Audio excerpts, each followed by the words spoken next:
Simple and ಟೇಸ್ಟಿಯಾಗಿ tomato rice ಮಾಡೋದನ್ನು ತೋರಿಸ್ಕೊಡ್ತಾ ಇದ್ದೀನಿ. ಈ ರೀತಿ ಟೊಮೊಟೊ ರೈಸನ್ನು ಬ್ಯಾಚುಲರ್ಸು ಮಾಡ್ಕೋಬೋದು, ಏಕೆಂದರೆ ತುಂಬ ಕಡಿಮೆ ಇಂಗ್ರೀಡಿಯೆಂಟ್ಸಲ್ಲೇ ಸುಲಭವಾಗಿ ಮಾಡೋದನ್ನು ತೋರಿಸ್ಕೊಡ್ತಾ ಇದ್ದೀನಿ.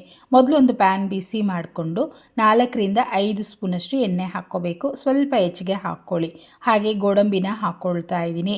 ನಂತರ ಅರ್ಧ ಟೀ ಸ್ಪೂನ್ ಕಡಲೆಬೇಳೆ, ಅರ್ಧ ಟೀ ಸ್ಪೂನ್ ಉದ್ದಿನಬೇಳೆ ಹಾಕ್ಬಿಟ್ಟು ಚೆನ್ನಾಗಿ ಕ್ರಿಸ್ಪಿಯಾಗಿ ಕಲರ್ ಪೂರ್ತಿ ಚೇಂಜ್ ಆಗೋವರೆಗೂ ಫ್ರೈ ಮಾಡ್ಕೊಳ್ಳಿ. ಗೋಡಂಬಿ ಇಷ್ಟಪಡೋರು ಇನ್ನೂ ಸ್ವಲ್ಪ ಹೆಚ್ಚಿಗೆನೂ ಹಾಕ್ಕೋಬೋದು. ಈ ಥರ ಫ್ರೈ ಆದ ನಂತರ ಸ್ವಲ್ಪ ಸಾಸಿವೆ, ಅರ್ಧ ಟೀ ಸ್ಪೂನ್ ಜೀರಿಗೆ ಹಾಕ್ಕೊಳ್ತಾ ಇದ್ದೀನಿ. ಸಾಸಿವೆ ನಮಗೆ ಚಿಟಪಟ ಅಂತ ಸಿಡಿಬೇಕು. ಸಿಡಿದ ನಂತರ ಇದರಲ್ಲಿ ಟೊಮೊಟೊನ ಸೇರಿಸ್ಕೊಳ್ಳೋಣ. ನಾನು 4-5 ಟೊಮೊಟೊ ತೊಗೊಂಡಿದ್ದೀನಿ. ಅದು ಹಣ್ಣಾಗಿರುವಂಥ ನಾಟಿ ಟೊಮೊಟೊ ತೊಗೊಂಡಿದ್ದೀನಿ. ಈ ಗ್ರೇವಿಗೆ ಹಣ್ಣಾಗಿರೋ ಟೊಮೊಟೊ ಹಾಕಿದ್ರೆ ಚೆನ್ನಾಗಿರುತ್ತೆ.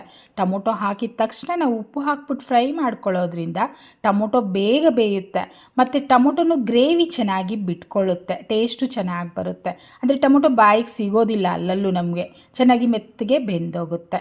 ಅರ್ಧ ಫ್ರೈ ಆದ ನಂತರ ಇದರಲ್ಲಿ ಅರ್ಧ ಟೀ ಸ್ಪೂನಷ್ಟು ಶುಂಠಿ ಬೆಳ್ಳುಳ್ಳಿ ಪೇಸ್ಟನ್ನು ಸೇರಿಸ್ಕೊಳ್ತಾ ಇದ್ದೀನಿ. ಹಾಗೆ 1 ಟೇಬಲ್ ಸ್ಪೂನ್ ಅಚ್ಚ ಖಾರದ ಪುಡಿ, 1 ಟೇಬಲ್ ಸ್ಪೂನ್ ಧನಿಯಾ ಪುಡಿ, 1/4 ಟೀ ಸ್ಪೂನಷ್ಟು ಅರಿಶಿನ ಹಾಕ್ಕೊಂಡು ಮಿಕ್ಸ್ ಮಾಡ್ಕೊಳ್ತಿದ್ದೀನಿ. ಈ ಪುಡಿಗಳೆಲ್ಲ ಬೇಡ, ತುಂಬ ಸಿಂಪಲಾಗಿ ಬೇಕು ಅಂದರೆ ಬಿರಿಯಾನಿ ಮಸಾಲ ಪೌಡರ್ ಒಂದು ಹಾಕ್ಕೋಬೋದು ನೀವು, ಅದು ಸಹ ಚೆನ್ನಾಗಿರುತ್ತೆ. ನೋಡಿದ್ರಲ್ಲ, ಎಣ್ಣೆ ಪೂರ್ತಿ ಸೈಡಲ್ಲಿ ಬಿಟ್ಕೊಂಡು ಗ್ರೇವಿ ರೆಡಿಯಾಗಿದೆ. ಇಷ್ಟು ಗ್ರೇವಿ ಬೇಡ ಅಂದರೆ ಒಂದು ಸ್ವಲ್ಪ ತೆಗೆದಿಟ್ಬಿಟ್ಟು ರೈಸನ್ನು ಮಿಕ್ಸ್ ಮಾಡ್ಕೊಳ್ಳಿ. ಗ್ರೇವಿನ ನೀವು ಫ್ರಿಜ್ಜಲ್ಲಿಟ್ಟು ಬಳಸೋದಾದರೆ 10-15 ದಿನ ಆರಾಮಾಗಿ ಸ್ಟೋರ್ ಮಾಡಿ ಇಟ್ಕೋಬೋದು. ಬಿಡಿ ಬಿಡಿಯಾಗಿ ಮಾಡಿಟ್ಟಿರೋ ಅಂಥ ರೈಸನ್ನು ಹಾಕ್ಕೊಂಡು ಸ್ವಲ್ಪ ಕೊತ್ತಂಬರಿ ಸೊಪ್ಪನ್ನು ಹಾಕ್ಬಿಟ್ಟು ಚೆನ್ನಾಗಿ ಮಿಕ್ಸ್ ಮಾಡ್ತೀನಿ. ನೋಡಿ, ಬೆಳಗ್ಗೆ ಟೈಮಲ್ಲಿ ಟೈಮ್ ಇಲ್ಲ, ಫಟ್ ಅಂತ ಏನಾದರೂ ಒಂದು ರೆಸಿಪಿ ಮಾಡಬೇಕು ಅಂದರೆ ಈ ರೀತಿ ಟೊಮೊಟೊ ರೈಸನ್ನು ಮಾಡ್ಕೊಳ್ಳಿ. ಬೆಳಗ್ಗೆ ಬ್ರೇಕ್ಫಾಸ್ಟ್ಗೂ ಆಗುತ್ತೆ ಮತ್ತು ಲಂಚ್ ಬಾಕ್ಸ್ಗೂ ಸಹ ತೊಗೊಂಡೋಗ್ಬೋದು. ನೋಡ್ತಾ ಇದ್ದೀರಲ್ಲ, ಕಲ್ಲರು ಸಹ ಎಷ್ಟು ಚೆನ್ನಾಗಿ ಬಂದಿದೆ ಅಲ್ವಾ. ಇದು ಸ್ವಲ್ಪ ಖಾರವಾಗಿರೋದ್ರಿಂದ ಸೈಡ್ ಡಿಶ್ಶೇ ಬೇಕಾಗೋದಿಲ್ಲ, ಹಾಗೇ ತಿನ್ಬೋದು.